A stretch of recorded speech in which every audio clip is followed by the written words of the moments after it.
Hey team, Catch22 here, and welcome to my latest episode. So today I'm going to have a little bit of a chat about PC gaming, console gaming, and why I think it's a whole heap of BS. At the end of the day, I'm predominantly a PC gamer, but I've got an Xbox One sort of tucked around in the house somewhere, which I do play as well, but not as often as a PC, and that's just my own personal preference, and I believe that's what it sort of comes down to, PC gaming, or what the advantage of sort of having high graphics fidelity on general. And I tend to find that modding games and getting games a little bit sort of cheaper, whereas if you buy a console, you can sort of do some of those options, but graphics are sort of basically fixed. It really comes up to the developer, how they sort of utilize the hardware of the console, and you're sort of stuck with that for about 4 or 5 years.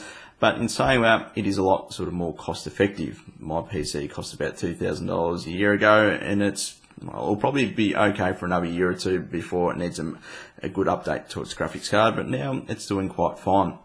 So they've both got pros and cons, but I think if you strip away those issues aside and you actually look to the actual software, PC gamers complain, or we complain, when we get a poor console port, and that's got nothing to do on consoles. It comes down to developers being a little bit lazy and not giving us a good sort of game that's sort of tailored for PC. And that's sort of basically what the main issue that PC gamers have.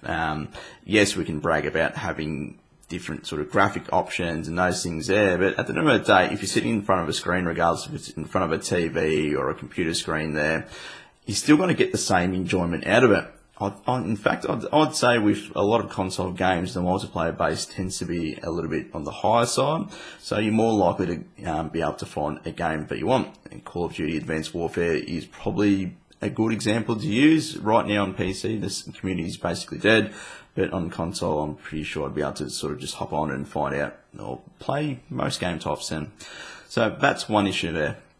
Another thing that we sort of I just want to sort of bring up as well is, does it sort of really bother you at the end of the day?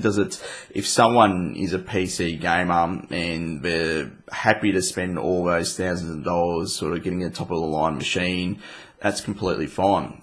You might just be content with basically, spending your $400 or $500 and be done with it. You don't have to worry about software updates.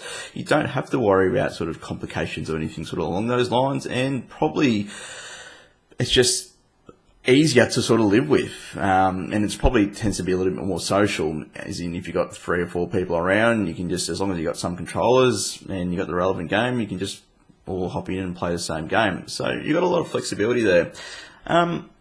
And I think that's really about it. It doesn't really matter. I think it comes back to how much you sort of enjoy it. As long as you're having a good time and you're enjoying the game that you play, it doesn't sort of really fucking matter.